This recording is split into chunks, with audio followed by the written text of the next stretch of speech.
Hey guys, welcome back to my channel. My name is Kate, and today I have another book review for you. This is not actually one of the ones that was in my end of the year book haul, even though I know I said that I was going to do that.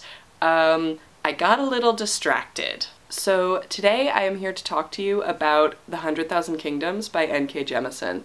This book, oh my god. Okay, so this is the first adult fiction book that I'm reviewing. Every other book I think that I've done has been young adult. Let me think. Yes. Every other book I've done has been young adult on this channel. I'm 25, so I probably should read things more my age more often, but I really like young adult. It's mostly what I read, so it's mostly what I review. But I picked this book up. Why did I pick it up? I think it's because Marcus Shiro of Mark Reads was doing a whole review read-along of it, so I figured, hey, it had to be good. I'd heard good things about it, so I picked it up.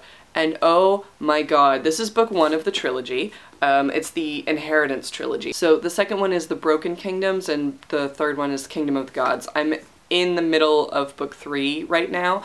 I devoured book 1 and book 2 both with like a day each. They were so good. So, background, so that you have some idea of what I'm talking about. The main character, her name is Yena, I think I'm pronouncing that right, I could be totally wrong, gets called to the palace that is literally in the sky. It's called Sky because they're original. They don't use that term, but he's essentially the emperor, who is her grandfather, says that he is naming her as one of her heirs. She is confused because he already has 2 heirs, and he says basically that they now have to fight to the death to decide who is going to be the next ruler. She basically has no chance in hell because she did not grow up in the palace, she does not know anyone, she has no political allies, she comes from a tiny, impoverished country up to the high north that are ignored and they're called savages all the time.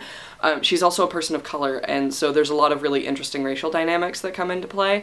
Her mother, however, is from the ruling society. She was totally white, and she has this basically fairy tale romance with a man from the high north. They basically ran away and she got disinherited and she decided to marry him, and so she was basically like cut off completely from the family. And so one of the things in the story is the main character says something about how what the fairy tales never say is what happens when the most powerful family gets offended in the process of this fairy tale romance. So she's dealing with a lot of things. A big thing in this book is the idea of inheritance, as you can tell, which by the name of the trilogy, which is the idea of, you know, things being passed down from generations and having to live with legacies that you're trying to correct and trying to work with and not let them consume you, and they still affect everything that you are. So another part of the book is that there are gods that are basically being used as slaves for the ruling class. The ruling class are the only people that are allowed to use magic, and the gods basically are their magic puppets. Now, you don't use gods as puppets without some serious repercussions. Basically, there was a war like 2 millennia ago, like 2,000 years ago. There was a big war among the gods, and one of them won. And they use all of the others that lost as their slaves. This is like their punishment for losing the war. But, you know, the gods don't appreciate being used as slaves, and they get their own back when they can. So dealing with a god is very dangerous. Basically, they sort of reminded me of a lot of literary interpretations of dealing with the Fae, where you have to phrase yourself very carefully. Because if you give them any sort of loophole, they will take it to slip their leash and get back at you, and get back at the ruling class. And so basically they have to obey any direct command, but if you don't phrase your command well, they will take it in a completely different direction. Like if you say, I don't know, I can't think of an example. Like if you tell them to fight, but don't necessarily specify who, or for how long, or, you know, at what location, they can take your commands in many different directions. They can't directly kill the Armeri, who are the ruling class, but they can twist their words in ways that can get them killed. So basically, you have to be very careful when dealing with the gods. The gods are so like dangerous and alluring. So book one is very focused on the palace. There's not a ton of world building. I was a little bit lost as to all the different races that she talks about because she doesn't really introduce what she's talking about. Book 2 and 3 expand that a lot more. There's a lot more world building and discussion of the different, the different areas of this empire that they have. So another thing that I just found myself absolutely loving in this book is the way that it is told. It's a first-person narrative, which apparently some people don't like first-person narration. I love first-person narration, but I also read a lot of young adult fiction, and young adult fiction is like 95% first-person narration, so it's not a thing that would ever bother me. But apparently some people don't like it, but it's so amazing. The thing is that it's first-person narration, and she's very aware of the fact that she's telling a story. In fact, as you go through the story, you start to realize that she is telling the story to a specific person that is sometimes answering back. And so it's a very odd thing where you're trying to figure out how this story is being framed as she's telling it. There are also moments where she just makes it very clear that she's telling a story, because she'll say things like, "No, wait, I'm getting ahead of myself, I have to explain more," and "Oh, I forgot to mention that I did this before I did this thing that I just told you about." And so it's very conscious of the fact that it is a narrative. And I got so wrapped up in it. I loved it. It was so good. I really found myself rooting for Yena. She's very much aware of the fact that she is a complete underdog in the situation, that she has basically no chance, that she's basically been called to the palace in order to get killed. And her struggle to survive and to live, it was just really resonant with me, and she's trying to figure out if she can trust anyone in this palace that is full of inherently untrustworthy people. There are a few gods in particular that she ends up dealing with a lot more. One of them is named Sia, I think I'm pronouncing that correctly again, who is the god of childhood, and then there is Nahadoth, which is one of the original 3. So basically there's a hierarchy of the gods. So there's the original 3, which are Itempus, the god of day, Nahadoth, the god of night, and then Enepha, I'm not sure how to pronounce that, who is the goddess of twilight and the other one in the morning. So basically the period of sunrise and sunset. And so she's the goddess of balance, she's the goddess of life and death. She's also dead, because she was killed in the war. And so Itempus is the winner, so everyone in the world, and for 2,000 years everyone in the world has worshipped Itempus, the god of day, so everyone follows the bright. And Nahadoth, the god of night, was locked away and turned into a slave of the Arameri.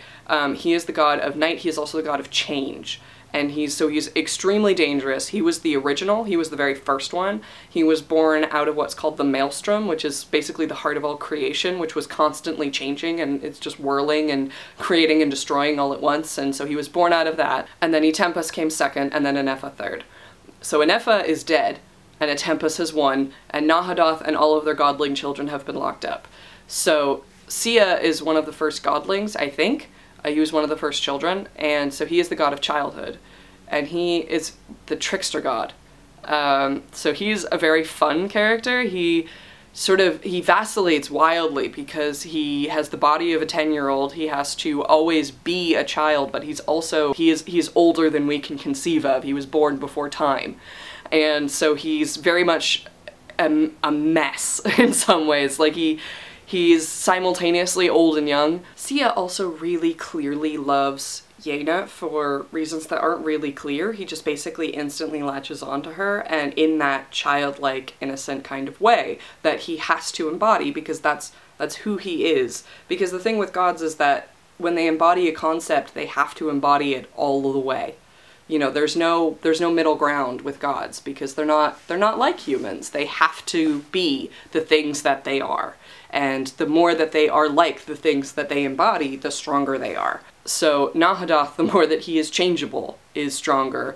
you know, Sia, the more childlike he is stronger, etc. So Yena gets pulled in by these gods. They clearly have something planned for her that the rest of the Arameri don't. You know, they clearly want something else for her than just to get killed in this inheritance struggle. But we don't really know what it is. They're not really telling her anything. No one is really telling her anything. She's also trying to uncover what happened to her mother, because her mother was recently killed. So there's a mystery involving the gods, there's a mystery involving her mother and what happened to her, and there's a mystery involving why everyone in the palace seems to have a different version of her mother than her own memories of her. And she's still grieving because her mother has died recently, and so she's trying to basically find out more about her, and she is also trying to get support for her inheritance bid, and she's trying to navigate being around the gods, who are very dangerous to be around. Basically, what I would say about this book is it is not young adult. It is very much an adult novel. If you don't think that it would be something that's appropriate for you, that's okay. It is violent, it is sexual, it is very much an adult fiction book. However, it is amazing. The Arameri are brutal. They have kept their power for millennia by using the gods as weapons. They are conniving and they are ruthless, and that comes into play during the book. They will kill people with no remorse and barely a second thought. This book is complicated, and it doesn't necessarily have easy answers. And it doesn't necessarily have people that are all good or people that are... It does have people that are all bad. But what I would say is that it is extremely worth your time. So once again, the book is called The 100,000 Kingdoms. It is by N.K. Jemisin. It is book one of the Inheritance trilogy. This trilogy is just so worth your time. Definitely pick it up. So thank you guys for watching. I will see you guys next time with probably another book review. Probably this one will be young adult. Probably this one won't be as long or tense or messed up or complicated, but I will see you guys then. Bye! I'm feeling very, like, artfully tousled hipster today. I don't know. Is that anyone else? No? Maybe? Okay.